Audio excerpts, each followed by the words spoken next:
Hey, if you guys have any ideas on any upcoming shows or you want your favorite team spoken about on the next podcast, please feel free to like, comment, or subscribe to Banter Football 30 Podcast.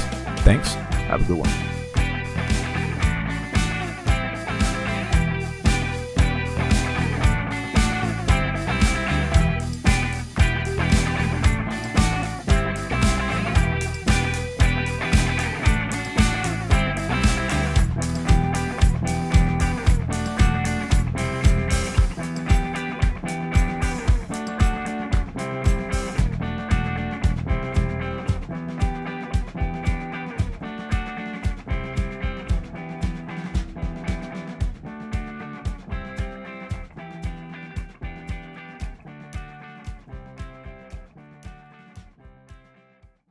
Good afternoon, ladies and gentlemen, football enthusiasts all over the world. This is Marc. I am your host today for Banter 30 Football Podcast. And I don't know what I did to deserve this, but I have two co-hosts with me, two Liverpool fans. Well, actually, I do know what I did to deserve this. I was unfortunately an Arsenal fan, and we lost today. So, man, like today, Marc. Today, you my lost co-hosts today. You lost today. You lost over the I weekend. feel like I lost every day. We actually won today. Are you 23? We have to talk about that. We'll talk about that. We'll get there. I see the co-hosts. We got Vitu. Say what's up to the fans, Vitu. What's good? What's good? What's good? And we got Lewis. What's good, man? Gentlemen, so today we're going to discuss some Premier League reviews of the last weekend. Second week 2 of the Premier League. We got Spurs, Chelsea, probably game of the week. Arsenal, Stoke, and we'll probably discuss Liverpool and Crystal Palace as well, and also Manchester United, their 4-0 victory as well. So, boys, what do you want to start off with today? I guess we can start off with game of the week. We'll go Spurs and Chelsea. So we got Spurs. Yeah. Was that Spurs' first game at Wembley? Ever? Or the season? Yeah, just for the season. And that's what I meant. Their first game was the season at Wembley. Yeah. Didn't really I'll just go ahead. Louis. Go ahead. Yeah, go ahead. Pick I was about to say. Chelsea just did not look convincing to me that entire game. Facts. And that was partly even defensively with the fact that they started surprisingly Luis in midfield. And big red flag that I don't know. Is Fabregas not playing? Or is the red card. You can't. Oh, the red card. Yeah, the red card. You can't. Well, it's a big red flag because Luis looked better in that midfield. That's what I'm saying. Paired with Conte and Bakayoko. He can't defend. So that's the main thing, right? Yeah. But he's played there before. Remember Mourinho put him there before? I mean, a lot of people have had like David Luiz can. They have, but I felt like maybe this was kind of like Conte had just done this out of desperation, and the fact that he's looked good there for them, I feel like he's probably going to start thinking about it and just being like, well, do I really need Fabregas like that? If you have, if you have a million, If you have a million center backs, maybe I could go out and get a better, not a million center mids. Then, you know what I mean? Exactly. Yeah, exactly. He hit it on that point. And I feel like maybe that could be the end of Fabregas. Anyway, again, it also showed that Spurs just did not look convincing going forward either. I feel like Spurs, I'm always going to sound like a broken radio, but they're just missing one more player in that front three to be, a side that could be as good as Man United. But do you feel like Dele Alli, I don't know, it seems like he's good, but not as good as people may perceive him. People make him. Yeah, people make him. Yeah, I 100% agree with that. I do. I just in games like those, he can't change the game. He can't change the game. Yeah, because I feel like he's just too much of an English, like an English player, typical. We've seen it time and time again. We've seen them. Yep. We'll see a rated player come in and then he just doesn't live up to Fam, I just don't think. Now is that? Yeah, go ahead. Mm-hmm.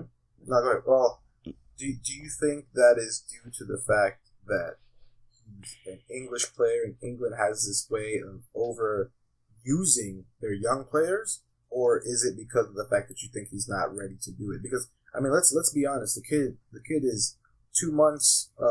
Kid is just turned 21 2 months ago. Yeah. You know what I mean? He's nowhere near his prime yet. Yeah. And Spurs lean on him heavily. So I'm not going to be the first one to. write him off because of that, because of the fact that the Spurs lean on the kid so much, and it seems to be when he doesn't perform, he's going to get a lot of criticism. I think for one, I agree with Vitu. They're definitely missing that one player. Could it be Ross Barkley? Who knows? But I don't think so either. I'm just throwing names out that they're linked with. You know what I mean? Yeah. They definitely need somebody else. But the thing about Spurs' team is like, because Mauricio has the team set a specific way, it's hard to figure out who that player is. You know what I mean? So it's like, they're missing a player, but what is it? Is it a 10? Well, they kind of have a 10 in Eriksson, but he's not really a 10. Is it a second striker, or they kind of have a second striker? It'll be a winger. It'll be a goal scoring winger. Would it be a winger? Well, goal scorer. Is it fair to just say? Is it fair to say all the players are passive? Like Kane is not that passive, but then he's not that. Put it this way, Mark. Like, put it this way, Mark. The only player that they actually went for was Sadio Mane. So they went for Sadio Mane. They bid for him. Unfortunately, we bid more. We gave Sadio Mane more higher wages. We offered him $90K, whereas they were only offering like 40. It was 60 or 70. Yeah, 40. So Sadio Mane decided to go to Liverpool. Had they signed Sadio Mane, they would have won that league. I'm sorry. They would look deadly. They would have, because they need that present. Hindsight's also 2020. When they had signed Mane, you don't know how Mane would have performed for Spurs in their specific tactical formation rather than yours, where he thrives off of yours because of the pace and the way he has the freedom and an ability to do what he needs to do through the middle. Now, and also the fact that he doesn't have a Harry Kane in front of him. You know what I'm saying? So who knows how it would have been. The point that I'm referencing, though, when it comes to Spurs is this year is going to be a lot more difficult for them to win those scrappy games. Now, looking at the stats, they look like the better side on the day. Isn't that always the theme? Isn't that always the theme? Yeah, I mean, of course. But what I want to say is it not? I don't think it was the fact that Chelsea was the better team. I think both teams didn't look like they were spring chickens. You know what I mean? They didn't look like they were on January or February form. They looked like the second team. They looked like they were playing the second game of the season. You know what I mean? Both teams looked like they wanted to scrap out victories, and Chelsea ended up having one moment of real brilliance with Marcus Alonso with a great free kick, and then one moment of horrible decision making or horrible goalkeeping with Hugo Lloris, who's for me, I think he's a world class keeper, but he's always due to make a mistake, which is kind of like what Joe Hart was in his prime, right? Joe Hart was a world class keeper. I feel like in his day, when he was at his best, but he's always making that one mistake. So Spurs, I feel like, is going to have a rough season. I think it's going to be, they're playing a lot of games. They don't have a necessarily huge side. They don't have a necessarily big enough roster. I feel like, and I said that in the preview, that they were going to struggle this year, and I think they're going to struggle. I don't mean struggle in terms of mid-table. I think they'll still compete for a top 4 spot and stuff like that, but I think they're going to struggle with spending, especially when the games start loading up in Champions League, in the Premier League, in the FA Cup. It's going to wear on them. It's going to wear on them. And Harry Kane, he's normally a type of striker that doesn't start off hit the ground running. You know what I mean? Normally January, February, March, April, where he really starts scoring a lot of goals, and that used to be because of the fact that they stopped playing games, right? Like they would have more time for breaks, and they would be playing against teams that didn't have breaks and had that congested schedule. So what's going to happen now if they have the congested schedule? How's that going to work? You know what I mean? I get what you're saying, because I think, both teams are off. Just going back to your thing with Dele Alli, I agree with you on that one, where you said they're overburdening the guy. Well, because you don't really see that with Real Madrid and Asensio. Now, going back to your thing with Spurs, are they going to be flopping for the rest of the season? No, I don't think so. If within the next week, as Pochettino gets the 3 players that he wanted, because who knows who they are, but he says he wants 3 or 4 more signings. Now, I think that those signings would have to be one big marquee signing and 3 or 4 bench players who are just way better than Victor Janssen coming off the bench, and etc. So Sacco, indeed. So I feel like that's the biggest thing for Spurs. If they get that depth sorted out with those 3 or 4 players, because they just signed Sanchez, they'll be good. No. Well, with that being said, just going back to that Dele Alli point with Asensio. If Dele Alli had the freedom Asensio did to not be leaned on as much, I think it would be the same thing. If you put Asensio on that Spurs team, they're obviously instantly better. But if you switch places with them, you switch Dele Alli and Asensio in places right now, does Real Madrid get worse with Dele Alli instead of Asensio? I think they're the same. You know what I mean? Because of the fact that Asensio is playing very good and he can be a world-class talent, but he also is being nurtured in the right system, right? He's playing in the best team in the world, playing around the best players in the world, and he's not being leaned on for anything. He goes in and he has the freedom and mindset to go do whatever he's want. Dele Alli has. I know. I wasn't comparing the two players. Oh, okay. I'm just saying, I mean, it's difficult when you put so much on the reins of a 21-year-old. You know what I mean? That's tough, man. That's really tough to do. So. I think Lewis had a point. Yeah, I think Lewis had a point. I was about to say, like, most of the star players on the team are just passive. They're not really going to be assertive and grab the game by the scruff of the neck. So when you see, like, the going gets tough, they're mostly just going to revert to the system in terms of what you see most top players do. Just give me the ball and let me work. I agree. And if you look at it last year, Song did a lot, scored a lot of goals when Harry Kane was injured and stuff like that, and he kind of took that role. But I think the team itself worked as a really good unit last year. They were getting goals from everywhere. Okay. You know what I mean? And I think now that they're going to be leaned on, and now that teams are going to start to really take them really, really serious as a contender, we're going to see exactly how that changes now. Fair enough. So Chelsea, I think. Morata, and was there anything that needs to be said on how they performed? Hey man, just Chelsea in trouble. I mean, how much Chelsea time? In trouble. Yeah, I think they're gonna go out and make a signing. They're gonna sign. I don't know who it is. I don't think Ross Barkley's gonna help them too much. But it's kind of the same thing where it's like there's an issue there, but where can you pinpoint it? Do you think they're having the same problem as Barcelona? Like, take for instance, Barcelona. It's like, who do they sign?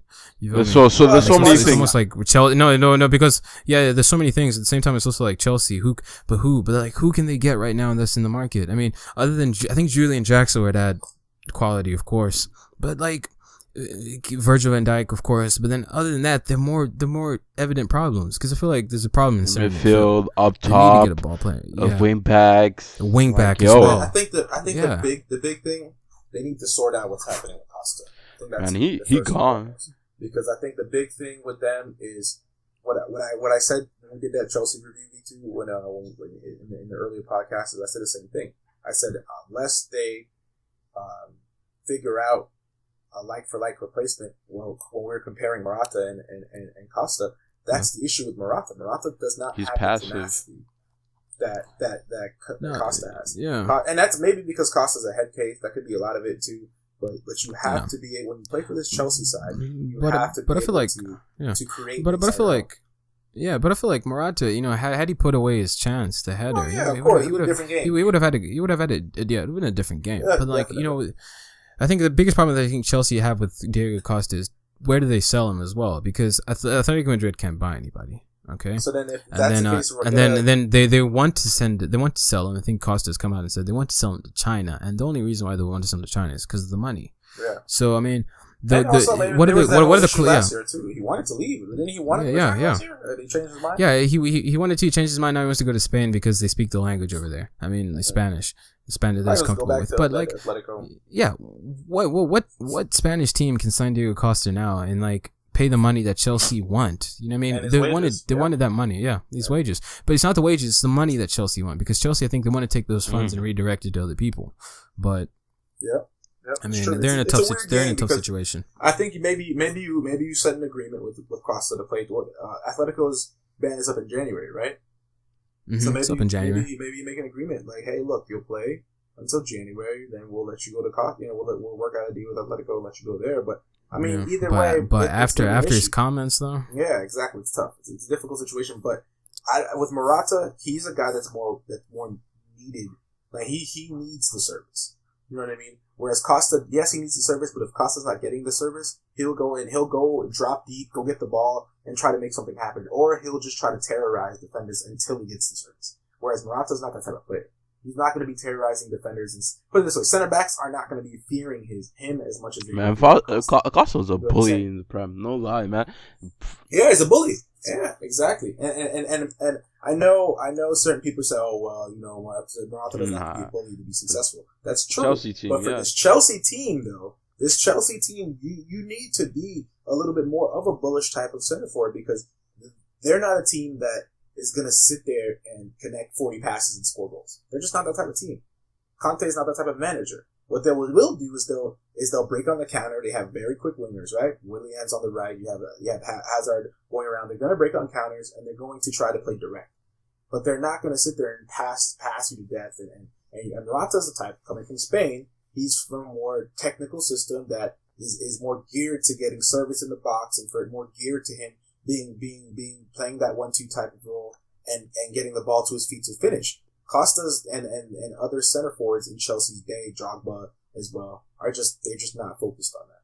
So it's interesting to see that they definitely need to sign somebody else. I don't know what it's going to be. I was surprised they went with another center back and then sent Zuma out on loan. But we'll see. Speaking of Zuma, so we'll turn. I guess we'll go into Arsenal Stoke now. So Arsenal obviously lost 1-0 to Stoke on Saturday. That was not one of my best moments so far this season.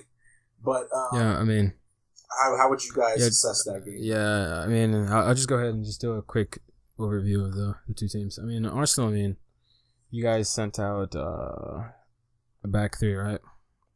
Yeah, the midfield with Granit Xhaka being in that midfield and Lacazette. And, I think over the weekend, Terry Henry had highlighted this. And, I've been a big champion of Xhaka, but his ball playing has to improve. Because there's several instances that I feel like you guys failed to link up with, Lacazette. And, I just want to go ahead and talk about Stoke City on the other hand. Stoke City looked brilliant. I mean, I wouldn't say brilliant, but they executed the plan. In the final third, they look like they look like they executed the plan. They look more menacing. I think, the inclusion of Hesse looks way better. Of course, I think he tore Arsenal a couple of times. Like, who did he tear up in the corner flag? Was it Xhaka? Yeah, I think it wasn't Xhaka. I think it was Monreal. No, it was in the first half, right? Yeah, it was Xhaka who tore up in the corner. Anyway, Stoke City. I mean, they held in. I think the defense looked good. Of course, you mentioned Zuma looked good. So I felt like it was a game that Arsenal lost because I felt like Arsenal, had they played a different setup, they would have done that. But we can talk about that later. I think Lewis can go ahead. Man. Just piggyback off Xhaka. Xhaka, you know how I felt about him. He's not good enough for this Arsenal team. Like, let's be honest, bro. He's not like. I mean, but go ahead. Same old Arsenal, right, Mark? Just same old Arsenal for me, bro. Like, I don't know what to tell you, bro. Yeah. Like, every time we have high hopes for the team, it just seems like something. It's just something.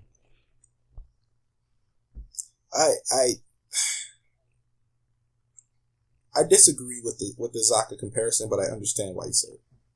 Exactly. I disagree with that too. I think with the Xhaka situation is probably really similar to the Ozil situation in terms of they both have world-class ability on their day. Xhaka has world-class abilities in terms of his passing. He's already had 2 assists in two games.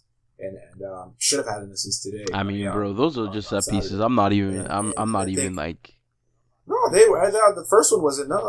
The only one that was a set piece was I'm not putting too much merit on those ones. I'm like, he's not cutting open defenses with passes. He's not pinning through balls through the prem. Like he's not. But it's also our finishing though.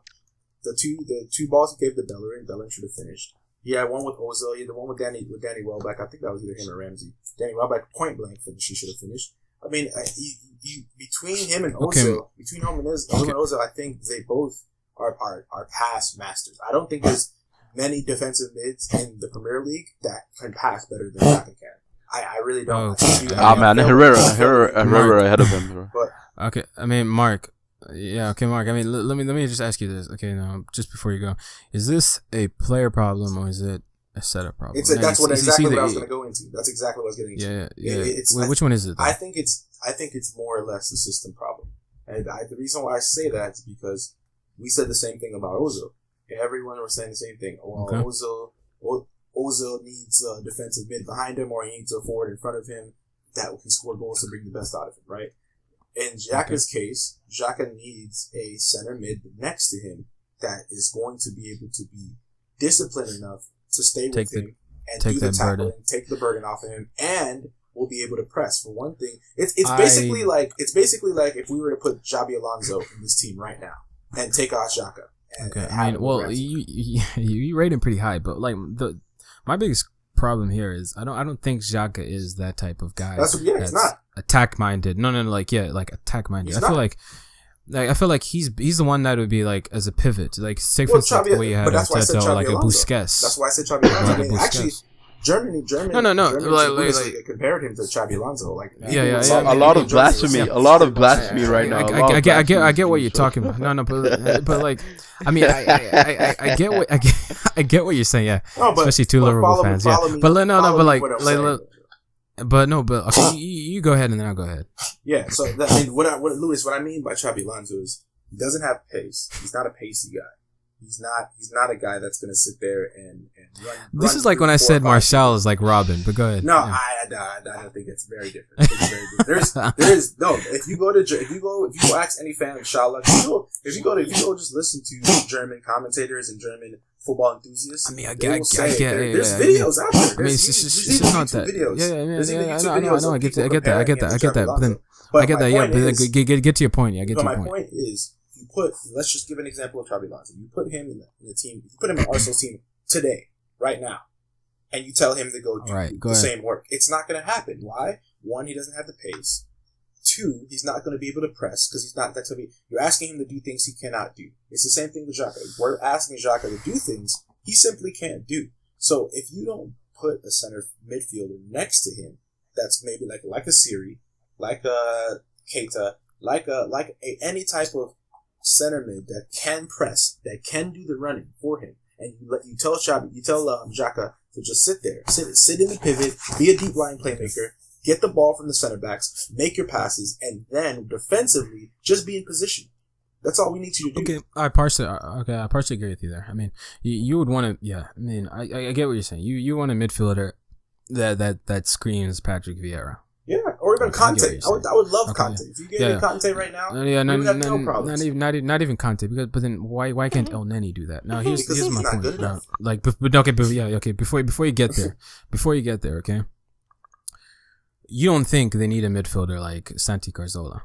Yeah, of course they definitely. But Cazorla can go press. He can go do those things. Though. That's okay. That's why it's a bit. Tackling Santi Cazorla. He doesn't need the time. I mean, how many? He doesn't really need to. But what I'm thinking about is cut the defensive stuff out of the game. I'm thinking forward minded, like in terms of how he contributes to the attack. I don't think Granit Xhaka is that guy that can pick out. He should be doing that though. He has the ability to do it, but he doesn't do it. He is doing it. He doesn't have. Disagree. No. But like there were several instances. Hold up, there were several instances where you guys were on the break and he failed to pick out people. And I think Thierry Henry, if you look at that video, the analysis of Lacazette, just keep talking about it. In that first game, you could tell how many times Granit Xhaka had failed to pick out Lacazette. So this time, when I was watching Stoke City, I was like, all right, let me just assess Granit Xhaka because I'm a fan of Granit Xhaka. But I was like, let me just assess Granit Xhaka and see what all this is about. And I saw it several times. And I was talking to Lewis about it. And Lewis, he put that smug face in the chat because he understood. Granit Xhaka, he has his problems. Now, I just want to go ahead and just end this real quick in terms of the Arsenal setup. I feel like you guys should just do a 4-4-2 or just play two strikers maybe, and that should be Giroud and Lacazette together until Sanchez comes back. But here's the thing. The main thing about playing 4-4-2 is I don't see why we haven't been doing that in the last couple games because we're down. I mean, we're missing our top three center backs are injured. So I don't understand Mustafi came back last week, but if you're going to play 3-5-2 or you're going to play 3-4-3 and in your back three, you have one center back. And then on top of that, you have two wing backs playing in your back three, and Monreal, our left back, is playing in the central role of the three. I mean, I don't understand that. And then you have Bellerin out on your left, on the left wing back, and then you have Ox on the right. I don't understand Wenger's thought process for the whole setup. And as soon as I saw us line up that way, I said, this is going to be a long day because we're not going to be able to create chances to Lacazette. Because what are you going to do? I mean, you put Ox on the right for what? You put Ox on the right for what reason? Because you want him to cross. Clearly, that's what I got out of it. You put him on the right because if you put him on the left, you want him to cut in and shoot. You don't necessarily want him to go down the line and square, right? So if you put him on the right and you want him to go down the line and cross, why are we starting Lacazette then? If that's the case, then start Giroud. Yeah. Because you're playing against Stoke. So if you're going to play against Stoke and Lacazette, who's smaller than all those center backs, he's not necessarily going to be out jumping them and winning headers. So then you put Bellerin on the left, who actually gets in the positions that you want Ox to get into, and then what happens at that point? Yeah, I feel you. You know what I mean? It all worked out that way. Bellerin got into the positions where he's at the top of the box. He can't finish because he just doesn't have the ability. Ox is running down the right side, trying to cross balls, which Stoke will eat for breakfast, lunch, and dinner every single day. And then it just didn't. The whole tactical formation. I don't understand it. I don't understand why he did it. And this is the second time. I said the first game too against Leicester City, we got lucky. I don't. Arsene Wenger is a type of coach that cannot adjust his tactics game for game. And that's been a problem for the last 2 or 3 years. It's either it works one way or it doesn't work one way. And that's the issue you're going to have this season. I feel you, man. I feel you. It seems like everyone got the rants off. Jimmy. Yeah. I mean, yeah, everybody. Shit. Anyway. But, can we move on to the game? Let's move on. So we got, we're going to go Liverpool and Crystal Palace. I'm going to let you guys take the reign of this one because obviously it seems like you guys just happy you got on the W sheet. Yeah. Yeah. I mean, when I mentioned Stevie Nicol, I mean, he just said Arsenal look worse than Liverpool. And I think he's stupid because I feel like Liverpool right now is in a worse state. I think they're both pretty bad. I understand what Nichols was saying because you guys aren't creating chances, but we're not defending well. You guys are at least defending. No, because I'll probably say, I would agree with him if it was off expectations. But anyway, so the biggest problem against Crystal Palace. Mm-hmm. Facts. The biggest problem against Crystal Palace, to me, was going forward. Do you feel that was due to all the changes? Yeah. Partially. I wasn't too concerned about partially. that. I'll agree. Partially, but even then, man, like, to be honest, man, I mean, Henderson, man. Finally, bro. Listen, do you know when I went off the bat, when I went off of like just trying to support the man was when he said I can't convince Coutinho. Bro, why are you captain, bro? Why are you even captain? Yeah. No, a long time ago, I hated the guy, but like seriously, it's just escalated to the point where it's just like he was playing good for a while, but anyway. Now, I don't want to spend too much time on that, but like, yeah, there were some pluses, and the only plus I can say is, Sadio Mane had a lot. Oh, bro, like honestly, I really regret like berating him before the match.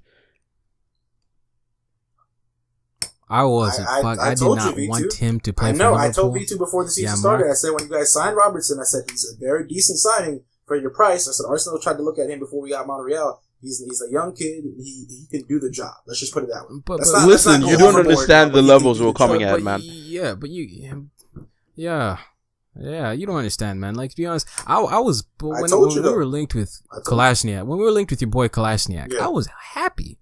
I was like, we finally got somebody who's free, and you can try and like go out for him, and then y'all want him, and then I was like, oh fuck, there's no left backs we can get, and then Andrew Robinson from Hull is never, it's not somebody exactly who's gonna, raise expectations. Correct, but he's definitely your type of player. What's that meant to say? What are you trying to say? What are you trying to say? Put it this way. Put it this way. Yeah, okay, but then put it this way. It's almost like Arsenal right now going out and bidding for like Diame or something to play right next to fucking. I wouldn't say that. How would you feel? I wouldn't say that because Robertson has been like, seriously. But Robertson before the whole move, he had been linked with with City, with Arsenal, like he'd been linked with top teams. It wasn't like this kid was just playing at West Ham and you guys just said, oh fuck it, we'll take him. He'd been linked with a few teams from before then, and like I said, Arsenal was very serious at getting him before we end up getting Monreal. So I don't think the kid has been rated.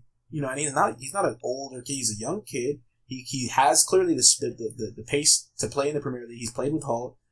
And like I said, I think in terms of why I say he's a Liverpool type of player is because he's a guy that will fight for the team. You want a kid that, you know what I'm saying, that grows, that wants to be there. You know what I'm saying? You don't want to sign some guy for the money who's just trying to make a check. You want to get a kid that will believe in the club and will work for your team and has the intangibles to become a good left back. You know what I mean? So I think you know, but I would have been more inclined to sign like somebody like Cresswell at least. But hey.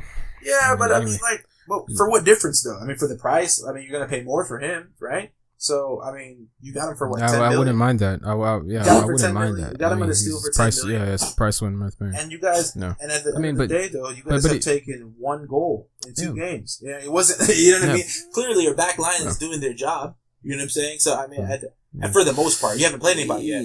But I don't know, man. There's still some problems in that Liverpool back line. I think your team is. I think your team is trying to gel right now. You got players. And I think Klopp is trying to figure out. He's still trying to figure out who the best 11 is, in my opinion. You know, so I think. He already knows who the best 11 is. Now the problem is just the quality of that 11. It's the quality of that 11 is not good. The quality of the bench and players that like Lewis just mentioned, there were changes in the team. They're still not good enough. I mean, I don't know if the changes won you the game though, right? When like Parsh and you know, you put it this way. Okay, no, but what I'm trying to say is like, listen, if you were to write down your Liverpool 11, the starting lineup, you've got Salah, you've got Sadio Mane, you've got Firmino on the front three. Okay, midfield, you've got Chan, you've got Henderson, you've got let's say Coutinho comes back, he plays there. Okay, then you right back. Nathaniel Klein, Trent Alexander-Arnold, whoever you want. Matip, Lovren, and then let's say, for fuck's sake, you know, Robinson is like a starting left back and Mingele.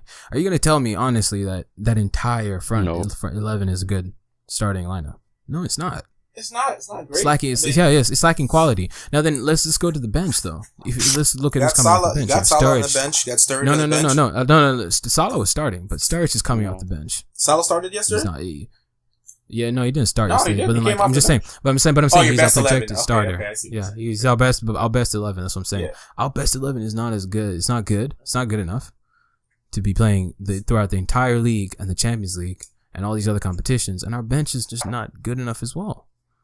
Yeah, you guys need players too. I think everybody does, man. I mean, at this point, what team doesn't need players right now? Maybe United. This is why I said that we are worse off than Arsenal, because you guys at least you have a good, decent 11. But the only problem that I think you guys have is just your manager.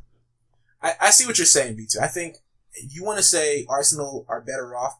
I think it's because you're saying that Liverpool has to play in Champions League. So if you want to say between Arsenal and Liverpool, if you look at our starting 11, our best 11 and your best 11, Arsenal's more ready for Champions League. If we were in it. You see what I'm saying? Fair enough. I understand what you're saying by them, but we're not in it. So it's not even Champions League. It's not even Champions League. I even feel like the league is. I think, but I'm just saying in terms of the league, you guys have the more difficult route than we do. So you guys should, in theory, have your shit together already, but you don't. Yeah. But with that being said, we actually play you guys next week. With that being said, yeah, exactly. We both play each other next week, so it's gonna be the battle of two teams that don't look great. But I mean, you got the win. Mane got on the score sheet. You know, you can't explain. They never say how you get 3 points. The fact that you got 3 points, right? So you're there. Exactly. You guys are unbeaten in 2, so you know can't complain. But one team that does look ripe and ready is definitely Manchester United. So we'll go into Manchester United right now. 4-0 winners on the day. Manchester United have not conceded since the start of the season, correct? Nope, they have not conceded. It was 2 4-0 victories, right? So back-to-back 4-0 victories against West Ham and then against Swansea. And I've got to say, man, they looked pretty good. They are who we thought they are. Yeah, and I think it's for me. What do you mean by that? I think we all had a unanimous assessment saying second season with Mourinho, he's going to shore up the team. Defense is obviously going to be a focal point, as well as they have the quality of players to actually compete for the Prem. Otherwise, outside the Prem, you're like, Mm-hmm. I feel you. I don't, but also I'm not so until I see the Champions League group stage. You need to see believe it. At the end of the day, bro, Leicester, huh? No, because I agree with Marc. That's an outlier for me. I know what exactly they are. So No, but what I'm saying is, you don't have to be necessarily the top rated team in Champions League to get far in Champions League.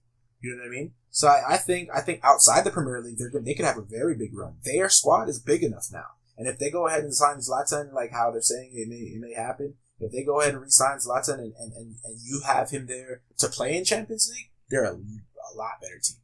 A lot better team. Okay. Now, just my biggest thing with United, they look really fucking good. I mean, the addition of Matic just frees up Pogba. People say they're tying him up to the effect of what Robbie Keane had on a United team, and partially I can agree with that. I don't think they're the same player like for like, but partially due to the effect. But like Mourinho had mentioned in his press conference after the game, he says, the team's going good, but adversity. I don't hope it happens, but I want to see what the team is going to. I want to see what the team's going to look like when they lose. I hope they lose. But he says he wants to really assess how they're going to, have that psychological effect and bounce back. You know what's crazy though? That to me is what I'm really waiting for. I mean, these next run of games, I think like 3 or 4. I think they're just like middle table or lower table teams for like 3 or 4 games, and they could be like 6 points ahead of the competition by then. Yeah, man, it's gonna be crazy. They're ahead of the pack, yeah. Yeah, man. I mean, honestly, like United, it's just to me, it's like I can't say much on them. They look so good right now, but then when they do face one of a serious challenge, and we're gonna have to see how they do. City, it's just not how they do, but how they bounce back. But I think it's also what it is Mourinho. Defense, yeah. What is Mourinho best known for? His defensive ability. The way he's able to win the league by doing that. He did it with Chelsea. He did it with in Italy. I mean, he's able to have us once he has the squad. Once he has the players, he's able to go into games and get results. That's all he wants to do. It may not look the prettiest. I mean, they're looking pretty right now. But against Chelsea, against City, it's not going to look pretty. It won't look pretty. They're going to look really boring. They're going to look dull. They're going to look like they want to be defensive. And they're going to hope Pogba and Lukaku and Mkhitaryan, their top players, are going to get them over the line. But I think that's going to be how they win. Unfortunately, it's going to be how they win in Champions League. That's going to be how they win in the Premier League. They're going to scrap out games. And unless they have, in their group stage, a Bayern Munich, a Real Madrid, and even if they have a Barcelona, I think they take their chances when they can. I think they're going to be able to get out the group stage, and then we're going to see what happens to them in the knockout stage. Like, obviously, if they get a big team, it'll be a little different. But going forward, they're looking very dangerous. And as long as they have that keeper back there to keep them in games, and they have a Phil Jones playing finally, like how Alex Ferguson probably wanted him to play when he first got there, and Bailey, they're going to look very dangerous. Very, very dangerous. So, thank you for watching or listening to another version of Banter 30 Football Podcast. So, we'll be back in a few days, and we'll see you then. You guys have a good one. Yep. Peace.